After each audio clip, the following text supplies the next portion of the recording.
নমস্কার, আমি স্মৃতি। বড়দের প্রণাম আর ছোটদের স্নেহ জানিয়ে শুরু করছি একটি নতুন ভিডিও। কুয়াশায় ভরা আজকের শীতের সকাল। ঘড়ির কাঁটা এখন সকাল 7:30। এক কাপ গরম চায়ের সাথে ঠিক এই রকম কুয়াশাচ্ছন্ন শীতের সকাল কে কে ভালোবাসো?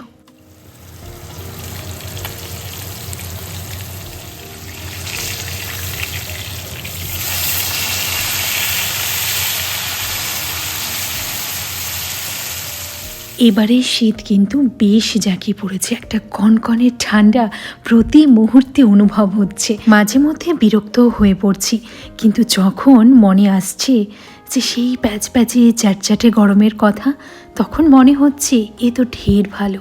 আর বড়জোর 1 মাস, ফেব্রুয়ারির শেষ থেকেই তো শীতের যাওয়ার সময় চলে আসে, আর তারপর সেই যে গরম শুরু হয়। আসলে আমরা না কোনো কিছুতেই বেশি দিন থাকতে অভ্যস্ত নই। এখন যেহেতু ভীষণ ঠান্ডা, তাই মনে হচ্ছে কবে ঠান্ডাটা কমবে।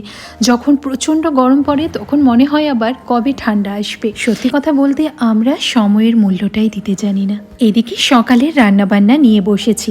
ওদিকে তো দেখলেই মাছের ঝোল হয়ে গেছে, তার সাথে ভাত, ডাল এবং একটা মিশানো সবজি করেছি। সাথে আজকে করছি লাল শাক। এটাকে লাল শাক ভাজা বলবো না, কারণ আমি ভাজা করছি না।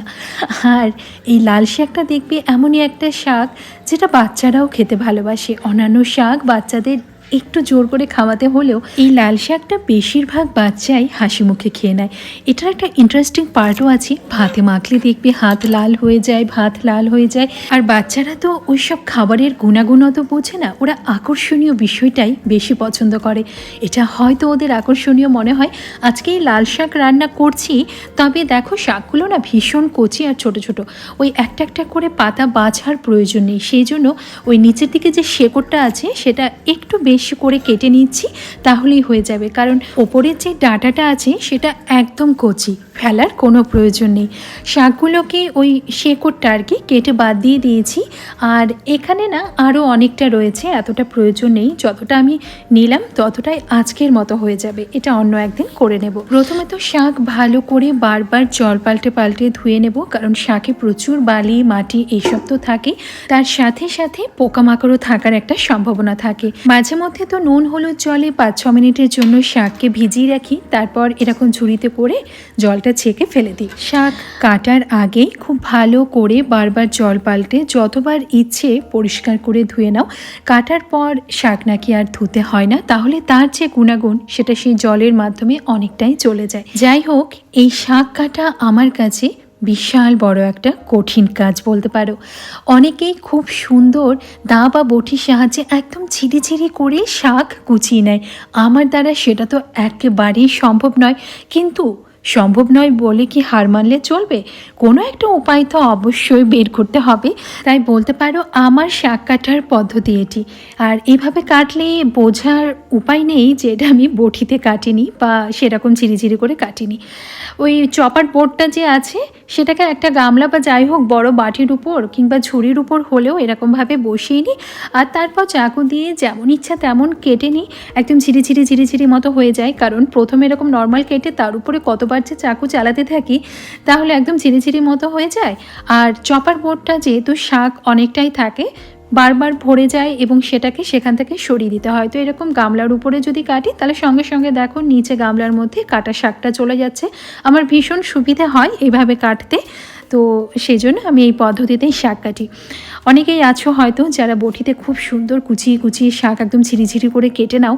আমি সেটা পারি না। যেটা পারি না সেটা বলতে যেরকম আমার কোনো আপত্তি নেই বা লজ্জা নেই, সেরকমই যেটা আমি পারি বা যেটা আমি পারবো সেটাতে লজ্জা আপত্তি রাখার কি প্রয়োজন, তাই না?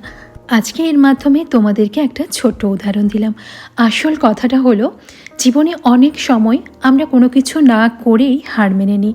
হয়তো মনে হয় যে এই কাজটা আমি যখন পারছি না তাহলে আমার দ্বারা হবে না। শুরুর আগেই আমরা শেষ করে দিই, হার মেনে নিই। এর চেয়ে অন্য কোনো উপায় হতে পারে বা অন্য কোনো পথেও সেই কাজটা হতে পারে, সেদিকে আমরা ভাবার চেষ্টাই করি না। সকলকে দেখি এক পথে যেতে, ব্যাস আমার যখন সেই পথে কাজটা হলো না, তার মানে আমি পারবো না। সেখানেই আমাদের চেষ্টা শক্তির ইতি টেনে দিই।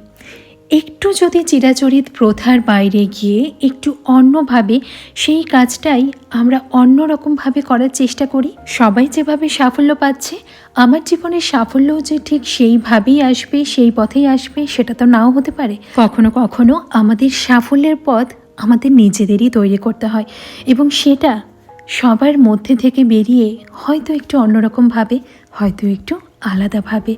এই শীতের বেগুন এত সুন্দর হয়, এত নরম এবং এত কচি, ভেতরে একটা বিচি পর্যন্ত নেই। আর এই যে আমি গোটা বেগুনটা দিইনি, অর্ধেকটা বেগুন শাকের জন্য কেটেছি, কারণ বেশি যদি বেগুন কেটে নিই তাহলে শাকটা আবার বেগুন বেগুন হয়ে যাবে, সেটা শাক না হয়ে বেগুনের তরকারি হয়ে যাবে, যেটা খেতে অতটা ভালো লাগবে না। জানি না, আমি শাকের পরিমাণ হিসাবে বেগুনটা কেটেছি, মানে আমি যতটা শাক কেটেছি সেখানে আমার মনে হলো এই হাফ বেগুনটাই যথেষ্ট। বেগুনটা একটু ছোট ছোট টুকরো করে কেটে প্রথমে নুন এবং হলুদ গুঁড়ো দিয়ে ভালো করে ভেজে বেগুনটাকে আগে তুলে রাখবো। এইভাবে যে সব সময় করি তা কিন্তু নয়, এক এক সময় তেলের মধ্যে সব কিছু ফোড়ন মানে শাকে যা যা লাগে সেগুলো দিয়ে বেগুন ভেজে শাকটা দিয়ে দিই।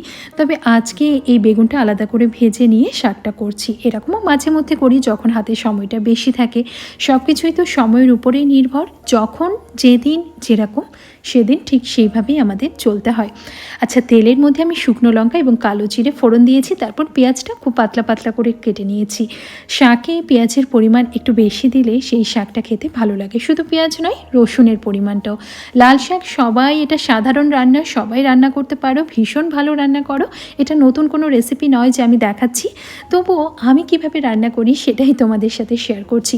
পেঁয়াজটা মোটামুটি যখন তার রং পরিবর্তন করে নিয়েছে তখন সাইডে সরিয়ে দিয়েছি এবং তার ফলে পেঁয়াজ থেকে তেলটা বাইরে বেরিয়ে এসেছে এবং সেই জায়গাতে আমি কুচি করে রাখা রসুন দিয়েছি। থেতো করে নয়, রসুনগুলোকে আমি মানে রসুনের কোয়াগুলো একটু কুচি কুচি করে কেটে নিয়েছি। এখানে বেশ অনেকগুলো রসুনের কোয়া রয়েছে, 6-7টা মতো।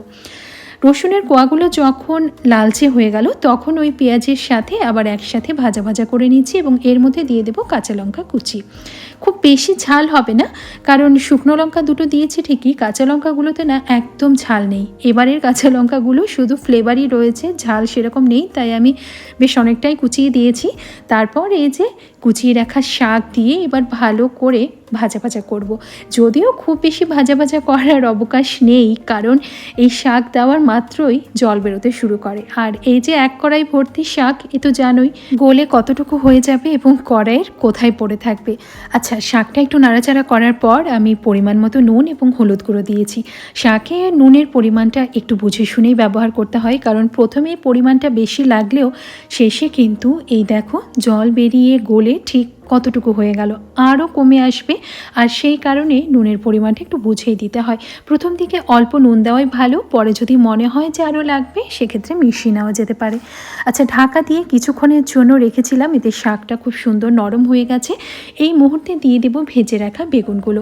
ভাজা বেগুনগুলোর সাথে শাক খুব ভালো করে মিশিয়ে নিয়ে কিছুক্ষণ এভাবেই নাড়াচাড়া করব। এই লাল শাকে বড়ি ভেজেও দেওয়া যায়, আবার বাদাম দিয়েও লাল শাক করা যায়। আচ্ছা, শাকের মধ্যে সামান্য চিনি কিন্তু দিতেই হয়, পরিমাণটা তোমাদের মুখের স্বাদ অনুযায়ী দেবে। আমি হাফ চা চামচ মতো চিনি দিয়েছি। ভালো করে একবার নাড়াচাড়া করে লো ফ্লেমে আবারও কিছুক্ষণের জন্য ঢেকে দিয়েছি। 3 থেকে 4 মিনিট মতো লো ফ্লেমে ঢেকে রেখেছিলাম, আর এতেই শাকটা একদম তৈরি হয়ে গেছে। এবার শুধু গ্যাসের ফ্লেমটা হাই করে বেগুনগুলোকে শাকের সাথে একটু ম্যাশ করে দেওয়া। আমি এরকমই করি, এটাই আমার বেশি ভালো লাগে। তবে আরেকটা পদ্ধতিও রয়েছে, ওই যে শাকের বেগুন যেটা ভেজে রেখেছিলাম সেটা আরেকটু ভালো করে ভেজে শাকটা যখন হয়ে যাবে নামানোর ঠিক আগের মুহূর্তে বেগুনগুলো দিয়ে একটু নাড়াচাড়া করে, বেগুনগুলো ম্যাশ না করে ঠিক ওই রকমই গোটা গোটা থাকবে, নামিয়ে নিতে হবে। সেটাও ভালো লাগে খেতে। শাক সাধারণত সবাই কাসুন্দি দিয়েই ভালোবাসে, তবে আমার বাড়িতে একটু অন্যরকম, শাক ঘি ভাত, এটা অসাধারণ। আজকের মতো এখানেই শেষ করি, ভালো থেকো।